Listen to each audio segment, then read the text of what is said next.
Hello student, हम पढ़ रहे थे किरण प्रकाशी की और आज के इस लेक्चर में हम पढ़ेंगे दर्पण से रिलेटेड कुछ टर्म्स, है ना। जैसे दर्पण के उपयोग और दर्पण की पहचान करना और कुछ अन्य पद जैसे संयुग्मी फोकस आदि, है ना। तो सबसे पहले हम बात करते हुए यहाँ पर संयुग्मी फोकस की कि संयुग्मी फोकस हम किसे कहेंगे, है ना। तो हमने यहाँ पर देखना कि अवतल दर्पण से प्रतिबिंब का बनना हमने समझा है, तो ठीक है। हमने क्या देखा था यहाँ पर कि हम अवतल दर्पण के सामने वस्तु को भिन्न भिन्न स्थितियों पर रखते हैं। जैसे उदाहरण के लिए हमने पहला केस ये माना था कि अगर हम वस्तु को अनंत पर रखते हैं, ठीक है, अवतल दर्पण के सामने वस्तु को अनंत पर रखते हैं तो प्रतिबिंब कहाँ बन जाता है वस्तु का, है ना। प्रतिबिंब कहाँ बनता है, फोकस पर बनता है। ओके, ऐसे, है ना, फोकस पे बनेगा, ठीक, ये वस्तु और ये प्रतिबिंब, ठीक है। और फिर इसी तरह से अगर हम यहाँ पर वस्तु को कहाँ पर रख रहे हैं, अगर हम वस्तु को फोकस पर रखते हैं तो हमने देखा था यहाँ पे कि उसका जो प्रतिबिंब है ना, वस्तु का जो प्रतिबिंब है वो कहाँ बनेगा, अनंत पर बनेगा, है ना। मतलब क्या बात समझ में आई हमको यहाँ पर इस उदाहरण से, या और एग्जाम्पल हम ऐसे कहें कि हमने वस्तु को, ठीक है, अगर हम वस्तु को कहाँ रखते हैं, वक्रता केंद्र से पीछे रखते हैं तो उसका प्रतिबिंब कहाँ बनता है, ठीक है, वस्तु का प्रतिबिंब कहाँ बनता है, वक्रता केंद्र और फोकस के बीच में, ठीक है। इसका विपरीत अगर हम यहाँ पर वस्तु को, ठीक है, कहाँ रखते हैं, फोकस के बीच में रखते हैं तो प्रतिबिंब कहाँ बनता है, वक्रता केंद्र से पीछे बनता है, ठीक है। इस तरह से मतलब सारी स्थितियां तो एक दूसरे के विपरीत हो रही है ना। जैसे अनंत पे रख रहे तो फोकस पे रख रहे तो अनंत पे, ठीक। मतलब हमारे पास ये दो बिंदु का युग्म ऐसा हो गया, है ना, दो बिंदुओं का युग्म हो गया, दो स्थितियों का युग्म हो गया, अनंत और फोकस की। अगर हम एक बिंदु पर वस्तु रख रहे हैं तो प्रतिबिंब दूसरे बिंदु पर बन रहा है। इसी तरह, है ना, वक्रता केंद्र और फोकस के बीच में वस्तु को रखते हैं तो प्रतिबिंब कहाँ बनता है, वक्रता केंद्र से पीछे, और वक्रता केंद्र से पीछे वस्तु को रखते हैं तो प्रतिबिंब फोकस और केंद्र के बीच में बनता है। तो यहाँ पर भी हमारे पास दो ऐसे बिंदुओं का युग्म आ गया कि अगर हम वस्तु को कहाँ रखते हैं, एक बिंदु पर रखते हैं तो प्रतिबिंब उसका कहाँ पर जाता है, दूसरे बिंदु पर। तो ये जो दो बिंदुओं का युग्म है ना, दर्पण के मुख्य अक्ष पर दो बिंदुओं का युग्म, कि जिसमें हम वस्तु को पहले बिंदु पर रख रहे हैं तो प्रतिबिंब दूसरे पर बनेगा, और वस्तु को दूसरे पर रख देते हैं तो प्रतिबिंब कहाँ बन जाएगा, पहले पर। तो ऐसे दो बिंदुओं के युग्म को हम कहते हैं संयुग्मी फोकस। ओके, तो ये होगी उसकी परिभाषा कि दर्पण के मुख्य अक्ष पर स्थित दो ऐसे बिंदुओं का युग्म जिस पर वस्तु को एक बिंदु पर रखने पर प्रतिबिंब दूसरे बिंदु पर बन जाता है ना। और संयुग्मी फोकस सिर्फ किसके लिए सत्य है, ये वास्तविक प्रतिबिंब जो किससे ही बन रहा हो, अवतल दर्पण से, है ना। जैसे हमने कहा पे कि उदाहरण के लिए, है ना, पहले हम इसको ऐसे समझे, ठीक, कि अवतल संयुग्मी फोकस केवल और केवल किसके लिए सत्य होगा, है ना, सिर्फ किसके लिए, अवतल दर्पण के लिए। मतलब उत्तल दर्पण के लिए संयुग्मी फोकस नहीं होते, ठीक है। क्यों, तो पहले उसको सूत्र से समझे। जैसे हमारे पास ये दर्पण का सूत्र है ना। तो दर्पण के सूत्र में अगर हम वस्तु की स्थिति और प्रतिबिंब की स्थिति आपस में बदल दे, ऐसे, है ना, वस्तु और प्रतिबिंब की स्थिति आपस में बदल दे तो भी यहाँ पर दर्पण के सूत्र या दर्पण की कार्यविधि में कोई प्रभाव नहीं पड़ेगा, जो है ना। अब अगर हम किसकी बात कर रहे हैं, अवतल दर्पण से, अवतल दर्पण के लिए, और वो भी, ठीक है, वास्तविक प्रतिबिंब के लिए, है ना। तो वास्तविक प्रतिबिंब के लिए यहाँ पर क्या हो जाएगा, 1/f जो है वो -f हो जाएगा, u जो है -u, है ना, प्रतिबिंब की दूरी भी -v हो जाएगी क्योंकि अवतल दर्पण के सामने वास्तविक प्रतिबिंब, ठीक है, और ये सब किधर ही बनता है समझने के लिए। जैसे ये यू इधर ही रहेगा, वस्तु भी इधर ही रहेगी, फोकस भी इधर ही होगा, तो सारी चीजें ऋणात्मक होगी। अगर हम यहाँ 1/f रख दें, है ना, तो ये माइनस यू माइनस वी, तो ये माइनस माइनस माइनस सब क्या हो जाएगा, प्लस हो जाएगा। मतलब अवतल दर्पण अभी भी, है ना, दर्पण की सभी कंडीशन को क्या कर रहा होगा, पालन कर रहा होगा, है ना, इस सूत्र का पालन कर रहा है, अभी भी इस नियम का पालन कर रहा है। तो इसका मतलब ये अवतल दर्पण के लिए सत्य है ना। और अगर हम किसके लिए ले, उत्तल दर्पण के लिए, तो उत्तल दर्पण में प्रतिबिंब ठीक है किधर बनता है, वस्तु दर्पण के सामने होती है ना, और प्रतिबिंब किधर बनता है, वस्तु के दर्पण के पीछे बनता है। तो इधर यहाँ पर ये प्रतिबिंब हो गया, ये वस्तु हो गई, तो इधर क्या हो जाएगा, है ना, ये माइनस यू, इधर ये वी हो जाएगा। तो अगर हम चिन्ह यहाँ रखें तो फोकस धनात्मक होगा, है ना, ये माइनस यू और ये वी, ठीक है। मतलब यहाँ ये सूत्र में परिवर्तन आ जाएगा, थोड़ा सा चेंज हो जाएगा चिन्हों में। तो हम क्या कहेंगे कि ये स्थिति में दर्पण के सूत्र का पालन नहीं हो रहा है, मतलब दर्पण के अवतल दर्पण के लिए कॉन्सेप्ट सही नहीं है, ठीक है। या हम इसे ऐसे समझे, है ना, ये तो ठीक है, चलो हम इसे गणितीय रूप से ना समझते हुए अगर हम इसे सामान्य स्थिति पे समझे, जैसे हमने कहा, है ना, कि अवतल दर्पण के सामने हम वस्तु को एक बिंदु पे रखते हैं, प्रतिबिंब कहाँ बनता है, ओके, ये वस्तु और ये प्रतिबिंब रहता है ना। तो अवतल दर्पण के लिए कौन सा प्रतिबिंब बता रहे हैं हम, वास्तविक प्रतिबिंब, है ना, वास्तविक प्रतिबिंब दर्पण के आगे बनता है, ठीक है। और दूसरा यहाँ पर, ठीक है, इसके लिए अवतल दर्पण से, ठीक है, अवतल दर्पण से आभासी प्रतिबिंब, अवतल दर्पण आभासी प्रतिबिंब किधर बनाता है, ये आभासी प्रतिबिंब है, अवतल दर्पण आभासी प्रतिबिंब दर्पण से पीछे बनाता है। तो ये बिंदु 1 हुआ, ये बिंदु 2 हुआ, है ना। तो वास्तविक प्रतिबिंब की स्थिति में हम वस्तु की स्थितियों को बदल सकते हैं, मतलब हम वस्तु को बिंदु 1 पर रख दें तो भी वो दर्पण के सामने रहेंगी, प्रतिबिंब बन जाएगा। वस्तु को बिंदु 2 पर रख दें तो भी प्रतिबिंब बन जाएगा, है ना। लेकिन आभासी प्रतिबिंब की स्थिति में, आभासी प्रतिबिंब की स्थिति में हम ऐसा नहीं कर सकते, क्योंकि वस्तु को अगर हम बिंदु 1 पर रख रहे हैं, बिंदु 1 पर रख रहे हैं, तो प्रतिबिंब तो कहाँ बन जाएगा, 2 पर बन जाएगा। लेकिन अगर हम 2 पर वस्तु को रखें तो प्रतिबिंब 1 पर नहीं बनेगा। मतलब आभासी प्रतिबिंब की स्थिति में अगर हम वस्तु को कहाँ रखना चाह रहे हो, 2 पर रखना चाह रहे हैं, तो प्रतिबिंब कहाँ नहीं बनेगा, 1 पर। क्यों नहीं बनेगा, क्योंकि वस्तु कहाँ आ जाएगी, है ना, वस्तु मान लो कहाँ आ गई, ये वस्तु है, तो इधर उसका प्रतिबिंब नहीं बनेगा।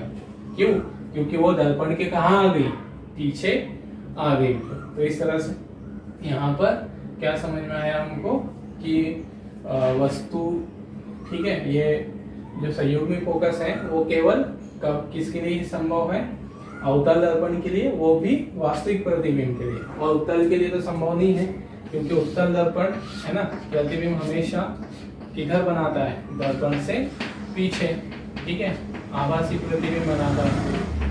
तो यहाँ ये वस्तु हुई, तो अवतल दर्पण के पीछे हम वस्तु को, अगर उत्तल दर्पण के पीछे वस्तु को 2 पर रख देते हैं तो उसका प्रतिबिंब 1 पे नहीं बना पाएगा। मतलब 1 पर वस्तु को रख रहे हैं, बिंदु 1 पर हम वस्तु को रख रहे हैं तो प्रतिबिंब 2 पर बना देगा। लेकिन वस्तु को अगर हम 2 पर रख रहे हैं, है ना, वस्तु को हमने यहाँ बिंदु 2 पर रख दिया, तो फिर उसका प्रतिबिंब इधर 1 पे नहीं बनेगा। क्यों, क्योंकि वो दर्पण से पीछे चली जाएगी, है ना, और उसका परिवर्तन नहीं हो पाएगा फिर, ठीक है।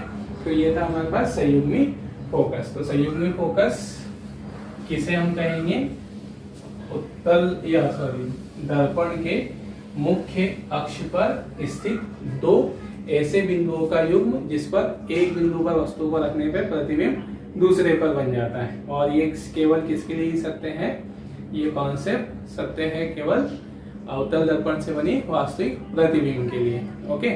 अब नेक्स्ट हम बात करते हैं, जो अगला बिंदु है हमारा दर्पण की पहचान करना, है ना, या उसकी पहचान करने के तरीके। तो दर्पण को हम दो विधियों से पहचान सकते हैं। एक, ठीक है, मतलब हमारे सामने हमको ऐसे दर्पण रख दिए गए हो, ठीक है, जैसे उसमें उत्तल दर्पण रहे, अवतल दर्पण रहे और समतल दर्पण रहे, और हमें ये पहचानना है कि कौन सा दर्पण, है ना, अवतल है, उत्तल है या समतल है।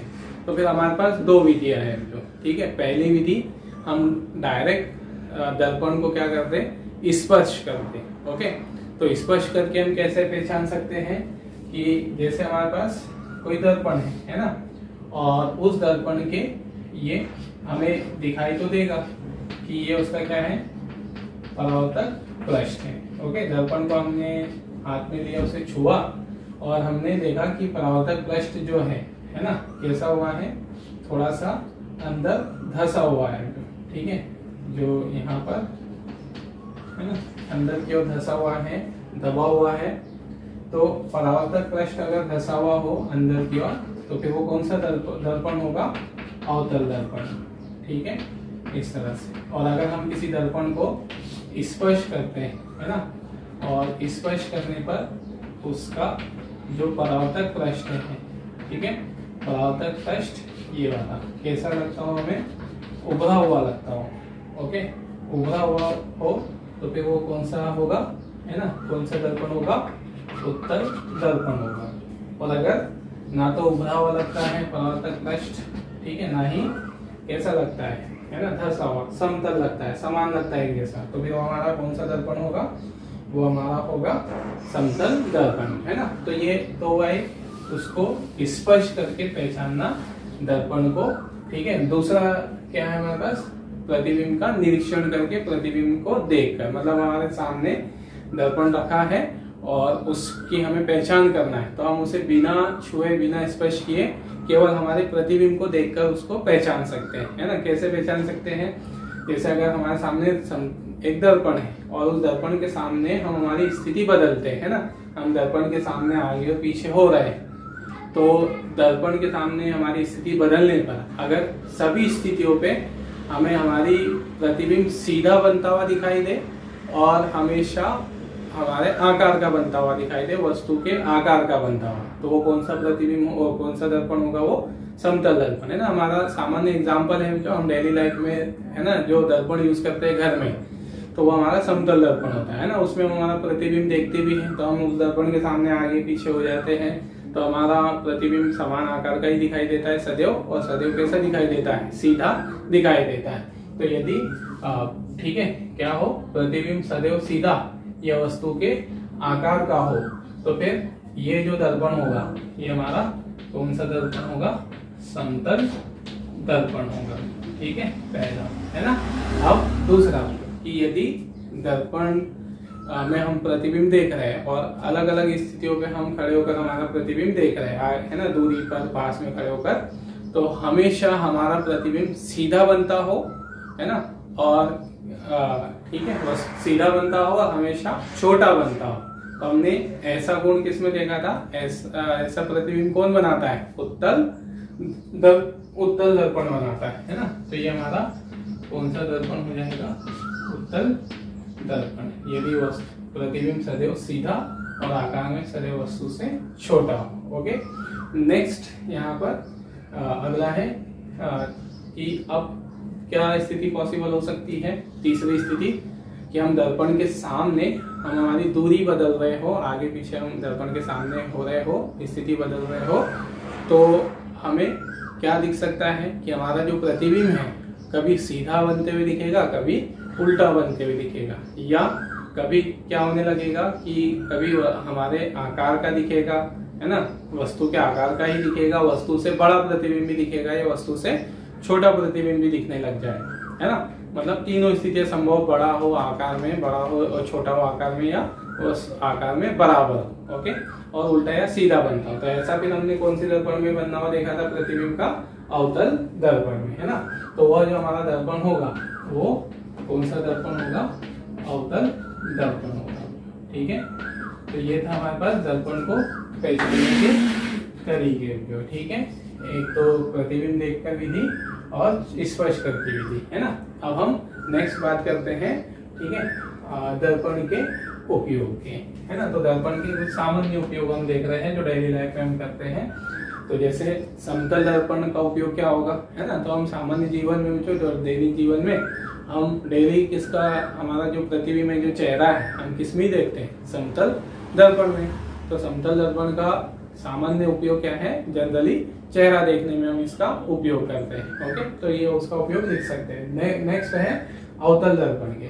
तो अवतल दर्पण का उपयोग हम, है ना, दाढ़ी बनाने के लिए भी, है ना, अपना चेहरा देखने के लिए कर सकते हैं दाढ़ी बनाते समय, ठीक है। तो क्यों ऐसा, है ना। तो अवतल दर्पण जैसे जो बड़े सैलून होते हैं उनके, जहाँ पर, है ना, शेविंग करते समय तो जनरली समतल दर्पण का यूज होता है, लेकिन कई जगह पर जो है ना अवतल दर्पण भी यूज किया जाता है। तो क्यों ऐसा, अवतल दर्पण के क्या फायदे हैं। तो अवतल दर्पण के हमको एक विशेषता पता है कि अवतल दर्पण के सामने अगर वस्तु कहाँ पर हो, उसके ध्रुव और फोकस के बीच में हो, तो वस्तु का वो प्रतिबिंब कैसा बनाएगा, बड़ा और सीधा बनाएगा, है ना। तो इस तरह से ठीक, अगर हम हमारा चेहरा बड़ा देखना चाह रहे हैं, ठीक है, बारीकी से हम देखना चाह रहे हैं, ज्यादा डिटेल में देखना चाह रहे हैं, तो फिर हम क्या किसका उपयोग कर सकते हैं वहाँ पे, अवतल दर्पण का। तो दाढ़ी बनाने के लिए जैसे हम बारीकी से सारी चीजें उसमें देख सके, समझ सके, तो इसलिए हम अवतल दर्पण का उपयोग करते हैं, है ना। फिर दूसरा है जो टॉर्च होती है, गाड़ी होती है ना, टॉर्च, गाड़ी, इनके हेडलाइट्स में भी जो, ठीक है, जैसा आपने देखा होगा जो टॉर्च होती है ना, ये जो हेडलाइट होते हैं, तो टॉर्च और हेडलाइट के ये जो पीछे, ठीक है, वाहन के जो हेडलाइट होते हैं, ये हमारे बल्ब जहाँ लगा होता है, तो ये जैसे बल्ब लगा है ना, बल्ब के पीछे जो हमको एक चमकदार वो दिखाई देती है, ठीक है, प्रश्न दिखाई देता है, वो हमारा क्या ही होता है, ठीक है, वो हमारा ये दर्पण, अवतल दर्पण होता है। तो ऐसे क्यों ऐसा, है ना। तो अवतल जो टॉर्च है और सर्च लाइट है ना, और ठीक है, जो गाड़ी के हेडलाइट्स है उनके पीछे परावर्तक के रूप में हम अवतल दर्पण का यूज करते हैं, है ना। क्यों ऐसे, तो जैसे हम सामान्य एक बल्ब लेते हैं, जो मान लो हमने एक बल्ब लिया, है ना, और बल्ब के पीछे अगर हमने परावर्तक पृष्ठ नहीं लगाया है, तो बल्ब जो है वो प्रकाश सभी दिशाओं में परावर्तित उत्पन्न करता है, सभी दिशाओं में फैलाएगा, है ना। तो अगर हम इधर परावर्तक पृष्ठ यूज नहीं करते, तो फिर कुछ प्रकाश इधर भी चला जाएगा, पीछे भी चला जाएगा, जो हमको ज्यादा उपयोगी नहीं रहेगा। हम अगर टॉर्च का यूज कर रहे हैं, तो हेडलाइट का यूज कर रहे हैं, तो हम क्या चाहेंगे कि पूरा के पूरा प्रकाश किधर की ओर चले जाए, आगे की ओर, सामने की ओर चला जाए। तो इसलिए फिर हम क्या करते हैं, यहाँ पर परावर्तक पृष्ठ लगा देते हैं। तो परावर्तक पृष्ठ क्या करता है, जो बल्ब से, है ना, जो बल्ब से प्रकाश उत्पन्न होगा, तो बल्ब से प्रकाश उत्पन्न होकर दर्पण से टकराएगा, और दर्पण से टकराकर क्या हो जाएगा, आगे की ओर परावर्तित हो जाएगा, है ना। तो इस प्रकार से टॉर्च में और, है ना, हेडलाइट्स में हम किसका उपयोग करते हैं, पीछे परावर्तक के रूप में दर्पण का उपयोग, अवतल दर्पण का उपयोग करते हैं, ठीक है। और उन्हें कैसे फिट किया जाता है ना, ये जो परावर्तक पृष्ठ हैं पीछे वाले, उन्हें ऐसे फिट करते हैं कि जो बल्ब है वो बल्ब कहाँ पर आए, उसकी फोकस पर आए, है ना, कहाँ पर आता हो, कहाँ पर फिक्स हो जाता हो, दर्पण के या परावर्तक पृष्ठ के फोकस पर। तो फोकस पर आने से क्या होगा, बल्ब अगर फोकस पर आ गया, तो हमें मालूम है कि फोकस से चलने वाली जितनी भी प्रकाश किरणें होगी वो परावर्तन के बाद मुख्य अक्ष के समांतर हो जाती है। तो बल्ब को इस तरह से लगाया जाता है उसमें, टॉर्च में, जिसमें कि वो परावर्तक पृष्ठ के पीछे कहाँ पर है, फोकस पर। तो वो जो परावर्तक पृष्ठ है वो सारे प्रकाश को आगे की ओर समांतर रूप से परावर्तित कर देगा, है ना। तो जिससे हमें आगे एक स्पॉट प्रकाश का, है ना, एक बिंदु स्पॉट बनता हुआ दिखेगा। ओके, तो ये रहे। फिर दूसरा जो है ना, डॉक्टर के द्वारा जो हेडलाइट होते हैं डॉक्टर्स के, है ना, मतलब कि जैसे आपने देखा होगा जनरली जो दांत, कान, आँख, नाक, ऐसे जो डॉक्टर्स होते हैं, है ना, तो वो, ठीक है, कुछ जैसे कि आँख का या नाक का इसका टेस्ट करना हो उन्हें, दांत का, तो वो टॉर्च का यूज करते हैं जनरली, है ना। प्रकाश डालते, जैसे मुंह दांत का चेक करना हो उन्हें, दांत को, तो वो दांत पर टॉर्च की सहायता से या किसी अन्य स्रोत की सहायता से उस पर प्रकाश डालते हैं, है ना। तो एक तो ये हो गया कि डायरेक्ट टॉर्च या किसी प्रकाश स्रोत का यूज कर ले, या फिर डॉक्टर्स अपने सर पर एक मिरर पहन के रखते हैं जो हमारा अवतल दर्पण होता है, जो एक है ना, एक बेल्ट लगा होगा, बेल्ट में दर्पण जुड़ा होता है, जो जिसे हम डॉक्टर्स हेड मिरर बोलते हैं, है ना, डॉक्टर्स हेड मिरर। ओके, तो उसका काम क्या है, तो सेम वही भी वो डॉक्टर्स हेड मिरर भी वैसे ही कार्य करता है। जैसे मतलब मान लीजिए कि डॉक्टर्स को किसी पेशेंट के मुंह में प्रकाश डालना है, उसको देखना है, चेक करना है, तो एक तो वो टॉर्च यूज कर लेगा, दूसरा तरीका क्या यूज कर लेगा, वो एक ठीक है हेड मिरर यूज कर लेगा। तो हेड मिरर कैसे काम करता है, तो जैसे डॉक्टर यहाँ पर है, तो इधर है ना क्या लगा होगा, एक अलग से दूसरा एक बाहर से बल्ब लगा होगा, बड़ा सा बल्ब जो, तो वो बड़े से बल्ब से जब प्रकाश आएगा और डॉक्टर के हेड मिरर पे टकराएगा, तो वो हेड मिरर मतलब कि अवतल दर्पण उसको एक जगह पे फोकस कर देगा। तो वो फोकस हुए बल्ब प्रकाश को डॉक्टर जहाँ पर भी उसे, जैसे पेशेंट के मुंह में, नाक में, कहीं पर भी उसको भेजना है, तो वो उसे ऐसे भेज सकता है ना। तो डॉक्टर्स के हेड मिरर के रूप में भी इसका यूज होता है। परावर्तक पीछे जो है ना वो होता है, वो हमारा अवतल दर्पण होता है। तो ठीक है, ओके। फिर नेक्स्ट अब हम बात करते हैं यहाँ पर उत्तल दर्पण की। ओके, तो उत्तल दर्पण का जो मुख्य उपयोग है वो है, जो वाहन है ना, हम देखते हैं कि वाहन में ड्राइवर की साइड में जो है ना मिरर लगा होता है, दर्पण लगा होता है, जिसमें हम पीछे के दृश्य देखते हैं, पीछे की गाड़ियों को, इनको, तो वो जनरली जो कौन सा मिरर ही होता है, उत्तल दर्पण ही होता है ना। तो उत्तल दर्पण का उपयोग है ना, सामान्यतः जो उत्तल दर्पण का उपयोग करते हैं वहां पे, क्यों ऐसा, क्योंकि हम पीछे के व्यू को देखने के लिए, है ना। और समतल दर्पण का उपयोग भी कर सकते हैं, लेकिन समतल दर्पण का उपयोग करने से क्या होगा कि समतल दर्पण एक निश्चित क्षेत्र, है ना, एक निश्चित क्षेत्र जितना उसका द्वारक होगा, उस क्षेत्र के प्रकाश को ही, है ना, परावर्तित करके हमें दिखाएगा ऐसे। ओके, लेकिन जो हमारा ठीक है उत्तल दर्पण है, तो अगर हम उतने ही बड़े द्वारक वाला कौन सा दर्पण ले लें, उत्तल दर्पण, तो उतने ही बड़े द्वारक वाला उत्तल दर्पण क्या करेगा, ज्यादा से ज्यादा क्षेत्र, है ना, ज्यादा से ज्यादा क्षेत्र से आने वाली प्रकाश को फोकस करेगा, हमें ज्यादा बड़े क्षेत्र का प्रतिबिंब दिखाएगा, है ना। तो इस तरह से हमें जो दर्पण होता है ना, वाहनों में लगा हुआ पीछे, तो हम क्या चाहते हैं कि हमको ज्यादा से ज्यादा पीछे का क्षेत्र दिखाई दे, तो अधिकतम क्षेत्र दिखाई दे पीछे साइड्स में, तो उसके लिए हम इसका उपयोग करते हैं, वहां पर उत्तल दर्पण का उपयोग करते हैं। ओके, फिर नेक्स्ट अगला है सड़कों पर लगे जो बल्ब है, जो स्ट्रीट लाइट, उसमें भी देखा होगा जो है ना कवर होते हैं, कवर के पीछे एक चमकदार पृष्ठ होता है बल्ब के पीछे, वो हमारा उत्तल दर्पण होता है, जो वो परावर्तक का कार्य करता है ना।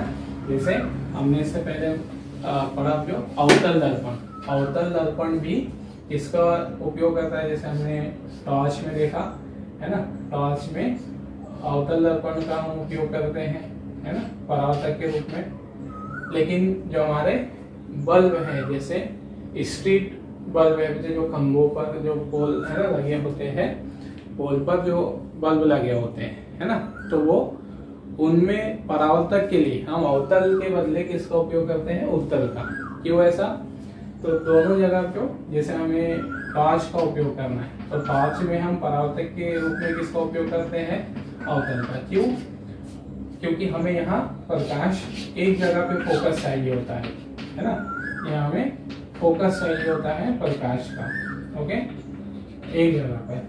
लेकिन जो हम बल्ब यूज कर रहे थे ना, स्ट्रीट लाइट जो है गली में, है ना, खंभों पर जो पोल लगे हैं और खंभों पे जो बल्ब लगे हैं पोल पर, तो हम क्या चाहेंगे कि वो जो बल्ब है उस बल्ब का प्रकाश ज़्यादा से ज़्यादा क्षेत्र में फैले, है ना, क्योंकि गली में हमें कोई फोकस प्रकाश की आवश्यकता नहीं है, हमें ज़्यादा क्षेत्र में प्रकाश की आवश्यकता होती है। तो अगर हमें ज़्यादा क्षेत्र में प्रकाश का फैलाना हो तो उसके लिए हमको प्रकाश को फैलाने के लिए किसका उपयोग करना पड़ता है, उत्तल दर्पण, है ना।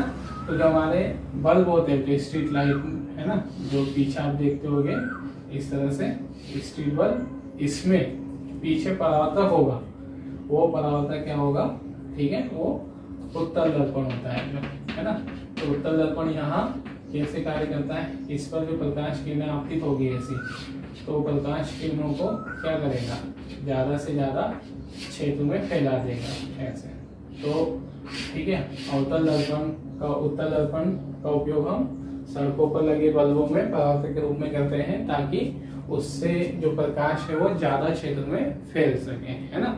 तो ये था हमारे पास प्रकाश दर्पण से रिलेटेड परिभाषाएं, संयुग्मिक फोकस, दर्पण के उपयोग और दर्पण की पहचानने के तरीके, है ना। फिर नेक्स्ट एक दो पॉइंट्स और बचे हैं, उसे हम देखते हैं ना, इसे नोट कर लीजिए, ठीक है।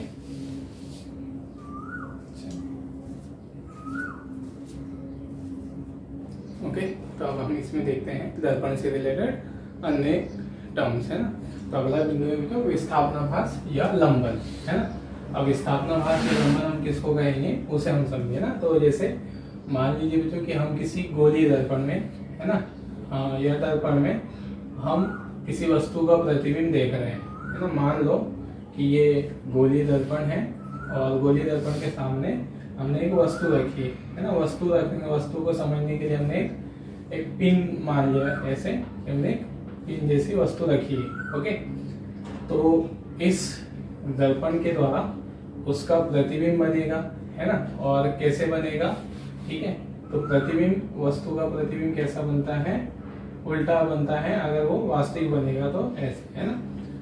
तो अब अगर यहाँ से ये हमारी वस्तु हो गई, है ना, ये वस्तु का क्या बन गया, प्रतिबिंब बन गया, ठीक है, दर्पण के द्वारा। अब अगर हम यहाँ से बैठकर देख रहे हैं, ठीक है, ये हमारी आँख है इस तरह से, ठीक। तो यहाँ पर अगर प्रकाश किरणें ऐसे आएगी, है ना, दर्पण से परावर्तन होगी, तो हमें ये वस्तु का प्रतिबिंब यहाँ दिखाई देगा, ओके।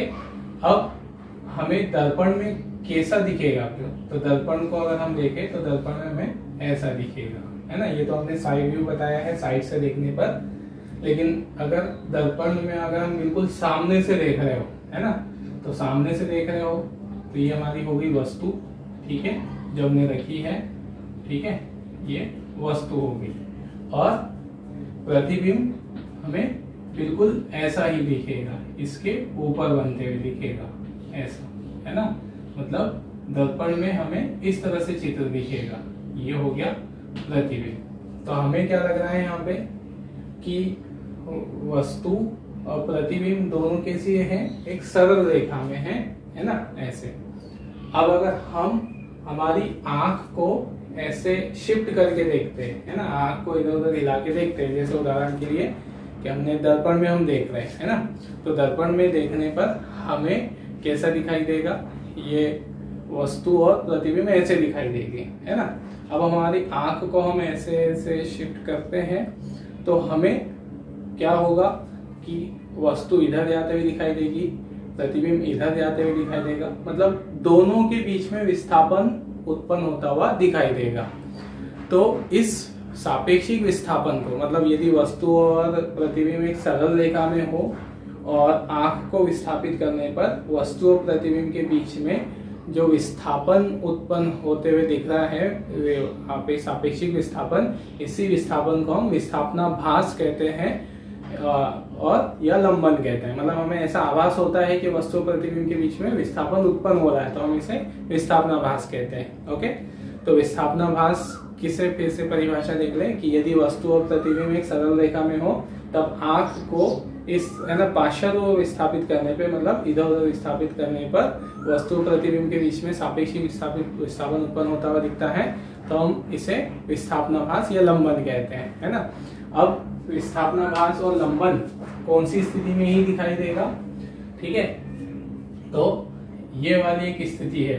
मतलब पहली स्थिति क्या है कि वस्तु और प्रतिबिंब बने हैं दर्पण में और हमको ठीक एक दूसरे के ऊपर दिख रहे होंगे, लेकिन हो सकता है कि ऊपर हो भी और नहीं भी। तो पहली स्थिति ऐसा कि दर्पण ऐसा चित्र भी, ऐसा प्रतिबिंब भी बना सकता है। दूसरी स्थिति ऐसी कि हमने जहां वस्तु रखी है ना, जहां वस्तु रखी है प्रतिबिंब भी ठीक उसी के ऊपर बन जाता हो। ओके, ऐसे मतलब वस्तु और प्रतिबिंब, ठीक है, ये दोनों कैसे बन गए, एक दूसरे के ऊपर, ऑब्जेक्ट और इमेज एक दूसरे के ऊपर बन गए।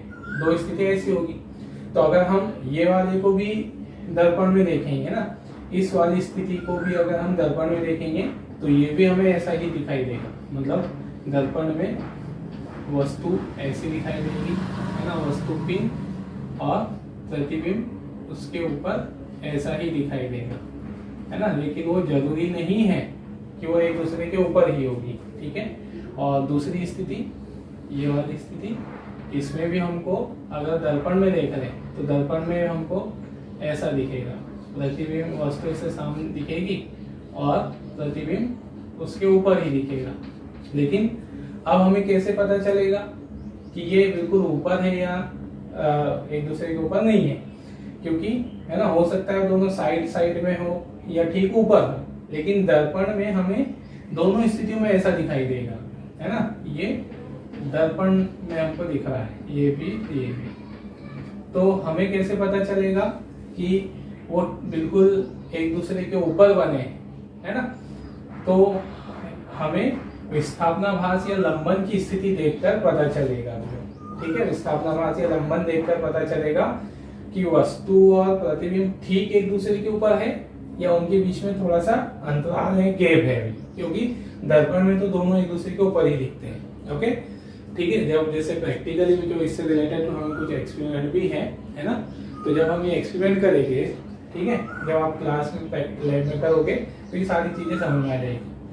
तो फिर भी तो तब हम वहाँ पर विस्थापनाभास के द्वारा पता करते हैं कि वस्तु और प्रतिबिंब ठीक एक दूसरे के ऊपर बने हैं या नहीं है। अगर वस्तु और प्रतिबिंब, है ना, वस्तु और प्रतिबिंब देखने पे तो एक दूसरे के ऊपर दिख रहे हैं, लेकिन वास्तव में एक दूसरे के ऊपर नहीं होंगे। तो ऐसा जब होगा तो यहाँ पर इसके बीच में जो क्या होगा, विस्थापनाभास उपस्थित होगा। मतलब क्या रहेगा यहाँ पे, विस्थापनाभास होगा।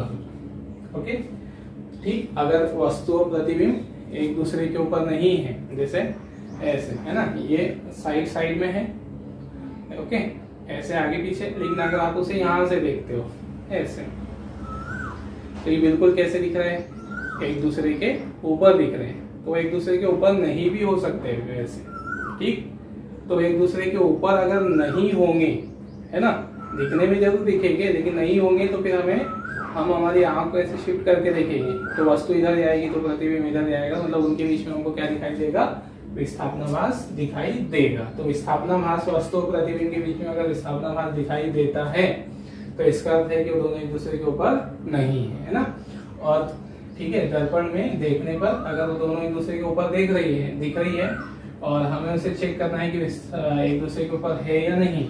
तो अगर हम यहाँ पर, ठीक है, विस्थापनाभास कैसा आता हो, शून्य आता हो, विस्थापनाभास नहीं होता, ओके, तो इससे हमको क्या समझ में आ जाएगा कि वस्तु प्रतिबिंब एक दूसरे के ऊपर है। मतलब प्रतिबिंब और वस्तु बिल्कुल एक दूसरे के ऊपर अगर रहे ऐसे हर स्थिति में, है ना, तो फिर उनके बीच में विस्थापनाभास नहीं होगा। मतलब हम हमारी आंख को कितना भी शिफ्ट कर दें, दोनों हमें एक साथ जाते दिखाई देंगे, वस्तु भी इधर और प्रतिबिंब भी इधर, दोनों जिधर भी जाए एक साथ जाएगी, तो विस्थापनाभास नहीं होगा। और अगर अलग अलग जाते हो तो विस्थापनाभास होगा।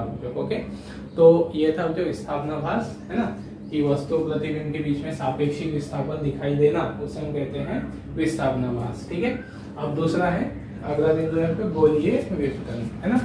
तो ये गोलीय दर्पण का एक दोष होता है। ठीक है, कैसे, तो जैसे तो अभी तक हमने क्या पढ़ा यहाँ पर कि गोलीय दर्पण, है ना, गोलीय दर्पण के अक्ष के समांतर, है ना, गोलीय दर्पण पे अक्ष के समांतर अगर कोई प्रकाश किरणें आपतित होती है, ओके, तो गोलीय दर्पण उनको क्या कर देता है, परावर्तन के पश्चात वो कहाँ पर आपतित होती है, फोकस से परावर्तित हो जाती है, फोकस से होकर गुजरती है ना, ये ऐसे।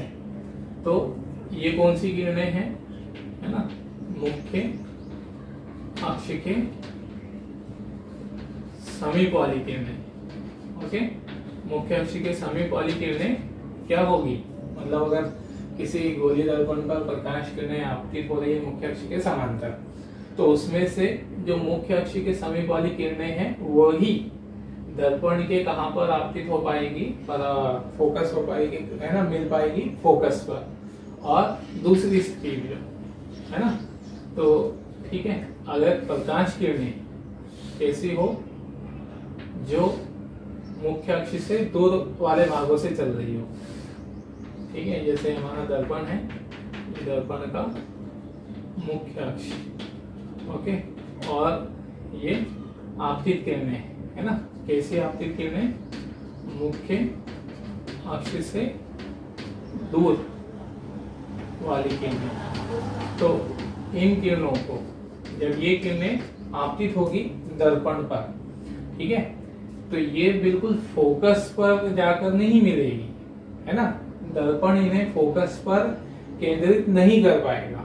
कहाँ केंद्रित करेगा, ठीक है, फोकस से पीछे ध्रुव की ओर, मतलब ठीक है, हमने क्या बात नोट की यहाँ पर कि जो हमारा गोलीय दर्पण है, गोलीय दर्पण के मुख्य अक्ष के समांतर आने वाली किरणें परावर्तन के पश्चात फोकस पर मिलती है ना, लेकिन सिर्फ कौन सी किरणें ही मिल पाती है, कौन सी किरणों को वो फोकस पर केंद्रित कर पाता है, जो मुख्य अक्ष के समीप चलकर आ रही हो वाली किरणें, है ना, वही किरणें फोकस पर मिल पाएगी। और जो किरणें मुख्य अक्ष से दूर चलकर आपतित हुई है ना, पैरेलल तो चली है, समांतर चली, लेकिन मुख्य अक्ष से दूर, तो दर्पण उन्हें कहां पर फोकस नहीं कर पाएगा, और कहां पर केंद्रित नहीं कर पाएगा, अपने फोकस पर, ओके। तो इस तरह से यहाँ जो किरणें बनेगी यहाँ, ठीक है, ये स्थिति लागू होगी कि दर्पण केवल मुख्य अक्ष के समीप वाली किरणों को ही फोकस पर केंद्रित कर पाता है, लेकिन दूर वाली किरणों को, मुख्य अक्ष से दूर वाली किरणों को फोकस पर केंद्रित नहीं कर पाता। तो ये जो दोष है इसे हम बोलते हैं गोलीय विपथन, जो ठीक है। तो गोलीय विपथन, ठीक, क्या हो जाएगा कि दर्पण के द्वारा मुख्य अक्ष से दूर वाली किरणों को फोकस पर केंद्रित ना कर पाने की क्षमता या दोष क्या कहलाता है, या सभी किरणों को फोकस पर केंद्रित ना कर पाने की क्षमता या दोष क्या कहलाता है, गोलीय विपथन, ओके। तो अगर हम ऐसे देखें, सभी किरणों को एक साथ आपतित होते हुए देखें, ओके, जैसे है ना, सारी किरणें हम एक ही चित्र में बना रहे हो, ठीक, ओके।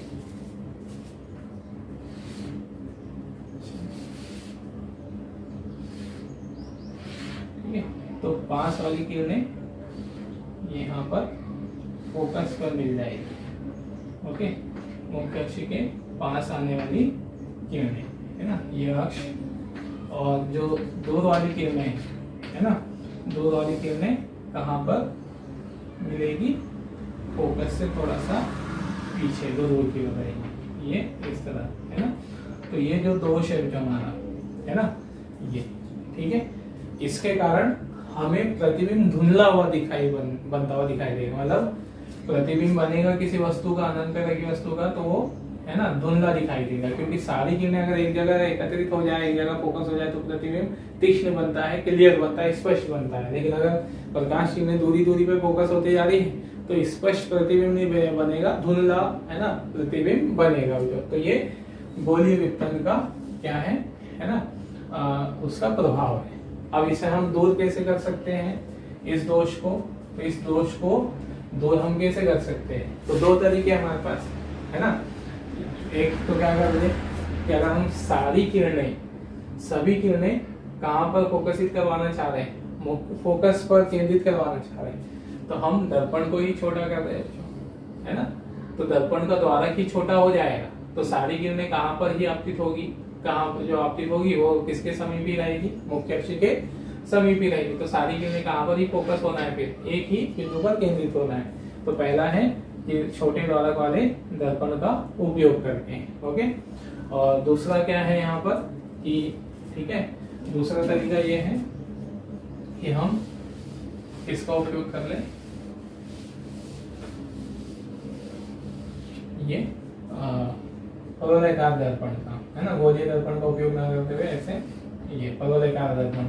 तो परवलयकार दर्पण पर अगर प्रकाश आपतित होता है, कहीं पर भी आपतित हो, चाहे वो उसके, है ना, पास वाले अक्ष के पास वाले बिंदुओं पर आपतित हो रहा, तो भी वो फोकस पर ही मिलेगी, ऐसे, है ना। मतलब वो सारी किरणों को एक ही बिंदु पर मिलाएगा, उसका पूरा भाग को, ठीक है, इस तरह से ये ऐसे। मतलब गोलीय परवलयकार दर्पण का क्या लाभ है यहाँ पे कि परवलयकार दर्पण सभी आपतित होने वाली प्रकाश किरणों को, चाहे वो अक्ष के पास वाली हो या चाहे अक्ष से दूर वाली हो, सभी को कहाँ पर ही केंद्रित करवाता है, फोकस पर, है ना। तो इस तरह से प्रतिबिंब इससे ज्यादा स्पष्ट बनता है। तो ये दो तरीके हुए हमारे पास इसका निराकरण करने के लिए। छोटा द्वारक छोटा ले लें या गोलीय दर्पण के स्थान पर किसका उपयोग कर लें, परवलयकार दर्पण का उपयोग कर ले, ओके। तो ये रहेगा हमारे पास, है ना, गोलीय विवर्तन और ऐसे। फिर इसी तरह से जो कि जैसे हमने इससे पहले एक दर्पण के उपयोग पढ़े, है ना, और दर्पण के उपयोग में हमने क्या कहा, गोलीय दर्पण के उपयोग में कि इसका उपयोग हम सर्च लाइट में करते हैं, है ना। सर्च लाइट क्या होगा, आपने देखा होगा तो सर्च लाइट कहाँ पे जनरली, जैसे जेल में, इसमें कैदी में आपने देखा होगा कि कैदियों को उस पर नजर रखने के लिए एक बड़ा सा बल्ब होता है जो एक स्पॉट जैसा लाइट बनाता है ना। इस तरह से बड़ा सा बल्ब होगा जिससे हमें कैसा प्रकाश मिलता है, स्पॉट जैसा प्रकाश मिलता है ना, ये ऐसा। तो ये हमारा सर्च लाइट होता है, तो ओके, ये यहाँ पर प्रकाश ऐसे फोकस करेगा, ठीक है। तो सर्च लाइट में अभी हमने इसमें इससे पहले क्या लिखा था कि हम अवतल दर्पण का उपयोग कर सकते, अवतल दर्पण का उपयोग करते हैं, है ना। लेकिन ज्यादा उचित क्या होता है, तो अगर हम सर्च लाइट ऐसा चाह रहे हो कि हमको पूरा के पूरा प्रकाश एक ही बिंदु पर मिलता हुआ दिखाई दे, जैसे हमारे पास हम दो तरह के बल्ब चाह सकते हैं, जैसे एक ये इस तरह का बल्ब है ना, ठीक है, कि जिससे प्रकाश हमें मिले, लेकिन कैसा मिले कि हमें एक हल्का सा प्रकाश यहाँ मिल जाए और दूरी पर ऐसा कम प्रकाश भी मिल सके, है ना। मतलब हम किसी लाइट से, है ना, किसी स्रोत से इस प्रकार का भी लाइट चाह रहे होते हैं कि हम ऐसा लाइट भी चाह रहे होते हैं कि बीच में ज्यादा प्रकाश मिले, तीव्रता ज्यादा मिले, और दूरी पर, है ना, दूर में कम प्रकाश मिले, है ना। जैसे यहाँ पर अधिक तीव्र प्रकाश मिल रहा है ना, और इधर कम तीव्र। तो अगर हम ऐसा प्रकाश चाह रहे हो तो यहाँ पर हम इसकी में किसका उपयोग करेंगे, यहाँ पर हम अवतल दर्पण का उपयोग करेंगे, ठीक है। और ठीक है, अगर हम बिल्कुल कैसा प्रकाश चाह रहे हो कि प्रकाश बिल्कुल कैसा मिले, ठीक है, एक ही बिंदु पर फोकस होता हुआ मिले, एक बड़ा सा स्पॉट जैसा प्रकाश मिले। फिर इसके लिए हम, है ना, इसका उपयोग करेंगे यहाँ पे दर्पण में, हम इसका गोलीय परवलयकार दर्पण का उपयोग करेंगे, ओके। तो ये हमारे पास इस तरह से हम किस प्रकार का प्रकाश चाह रहे होते हैं बल्ब से, सर्च लाइट से, उसके आधार पर हम परवलयकार या गोलीय दर्पण का उपयोग कर सकते हैं, है ना। तो परवलयकार दर्पण का उपयोग करने से ये फायदा होगा कि सारा प्रकाश एक ही जगह पर, एक ही स्पॉट पे मिलेगा। तो हमें यहाँ पर एक ही बिंदु पर क्या मिलेगा, अधिक तीव्र प्रकाश मिलेगा, है ना, और साइड में कुछ नहीं होगा, और इसमें प्रकाश फैला हुआ रहेगा, है ना। ऐसा होगा, प्रकाश फैला हुआ प्रकाश होगा, ओके, और इसमें फैला हुआ नहीं होगा, ठीक। ऐसे अब ऐसा क्यों कि अवतल दर्पण हमें ऐसा प्रकाश देता है, बीच में थोड़ा सा स्पॉट तीव्र स्पॉट देगा और साइड साइड में कम प्रकाश देगा। और जो परवलयकार दर्पण है वो परवलयकार दर्पण बिल्कुल एक ही बिंदु पर पूरा प्रकाश देता है ना, परावर्तित करके। तो ऐसा क्यों? तो उसका कारण ये है कि यहाँ पर कि अगर हम किसका उपयोग कर रहे हैं, अवतल दर्पण का, जैसे मान लो हमने सर्च लाइट उपयोग बनाने में अवतल दर्पण का उपयोग किया है ना, तो अवतल दर्पण का उपयोग करने पर अवतल दर्पण क्या करेगा कि बल्ब से, ठीक है, ये जैसे कोई बल्ब है, बल्ब से जो प्रकाश किरणें जाएगी तो प्रकाश किरणें दर्पण पे पीछे जाएगी तो परावर्तित होकर इस तरह से इधर आएगी, है ना, आगे आएगी और एक बिंदु पर फोकस, मतलब लाइट, सर्च लाइट ऐसे बनाया जाता है कि जो ये है ना, जो बल्ब है, बल्ब को कहाँ पर फिक्स किया जाता है कि बल्ब ऐसा रहे कि वो दर्पण के फोकस पर बनाना है ना, मतलब दर्पण की स्थिति, बल्ब की स्थिति दर्पण के फोकस पर फिक्स की जाती है। ओके, तो फोकस से प्रकाश किरणें चलेगी, मतलब बल्ब से प्रकाश चलेगी तो वो फोकस से जाएगी, तो प्रकाश किरणों को वो क्या कर देगा, ऐसे, है ना, ये अवतल दर्पण उन्हें ऐसा फैला देगा, ऐसे, है ना। और जो दूर वाला भाग है दर्पण का, दूर वाला भाग, पास वाली किरणें तो समांतर हो जाएगी मुख्य अक्ष के, समीप वाला भाग प्रकाश किरणों को समांतर परावर्तित कर देगा, है ना। तो इससे यहाँ पे हमको एक प्रकाश स्पॉट बनेगा। और जो दूर वाला भाग है, दूर वाला भाग प्रकाश किरणों को ऐसे फैला देगा, है ना। ये हमारा अवतल दर्पण का कार्य है। मतलब अवतल दर्पण में परावर्तन कैसे होता है, तो अवतल दर्पण में बल्ब अगर फोकस पर हो तो मुख्य अक्ष के पास वाली किरणें ही क्या होती है, मुख्य अक्ष के पास वाले भाग ही, है ना, अक्ष के पास वाला भाग की प्रकाश किरणों को एक जगह पे फोकस करेगा, और जो मुख्य अक्ष से दूर वाला भाग है, मुख्य अक्ष से दूर वाला भाग वो प्रकाश किरणों को फैला देगा, जो है ना। तो इस तरह से हमें कम तीव्र स्पॉट मिलता है।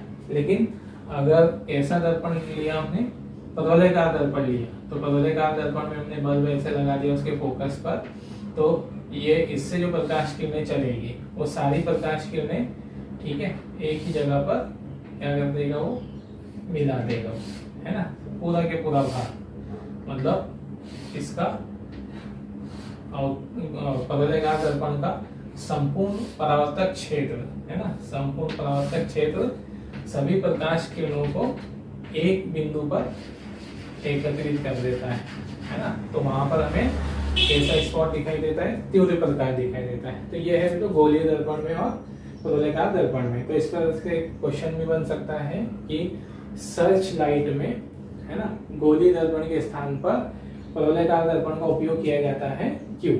तो हम कारण क्या लिखेंगे, क्योंकि सर्च लाइट में हम का उपयोग हम क्यों चाहते हैं, ताकि हमको एक तीव्र प्रकाश एक ही जगह पे एक ही स्थान पर मिले, है ना। तो गोलीय दर्पण में या अवतल दर्पण के केवल मुख्य अक्ष के पास वाला भाग ही प्रकाश को एक बिंदु पर फोकस करता है ना, और दूर वाला भाग, मुख्य अक्ष के दूर वाला भाग प्रकाश किरणों को फैला देता है, जिससे प्रकाश की तीव्रता कम हो जाती है ना।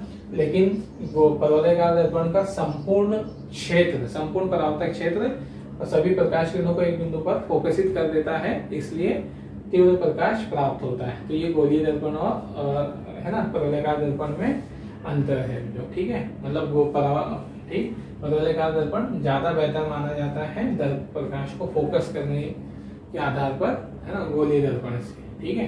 तो इसे, है ना, ये नोट कर लीजिए। ओके, तो ये था जो हमारा किरण प्रकाशिकी का पहला भाग, जिसमें हमने परावर्तन और, है ना, दर्पण से परावर्तन को पढ़ा है। अब जो नेक्स्ट पार्ट आएगा उसमें हम पढ़ेंगे प्रकाश का अपवर्तन। ओके।